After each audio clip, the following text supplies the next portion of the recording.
Предвремените градоначалнички избори во Штип продуцираат предвремени партиски препукувања. Викенд пресконференција пред така наречената зграда на Бочварци денес пласираше партискиот портпарол на ВМРО-ДПМН. Ова зад мене е препораката за Благој Бочварски да биде нов министер за транспорт и врски во Македонија. Во 3-годишниот мандат, оваа приватна зграда зад мене е единствениот објект што Благој Бочварски го изгради во Штип. Ја нема браната на Отиње, ја нема жичницата, нема гасификација, нема реализирано ниту еден капитален проект во Штип, ама затоа има приватен станбен комплекс. Од оваа единствена градба на Бочварски, наместо Штип и штипјани, корист доби само семејството на Бочварски.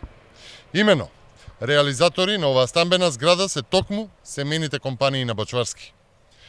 Потеркот на феудалецот Заев за Бочварски е природно семејните компании Пелагонија инженеринг и Техноинвест да бидат вклучени во најголемиот дел од тендерите на локалните институции, да бидат изведувачи и подизведувачи на секој втор урбанистички зафат во општината. Цели 3 години Бочварски наместо за Штип се грижеше за тендерите и за семејните бизниси, а можеше да реализира барем едно од ветувањата дадени пред штипјани.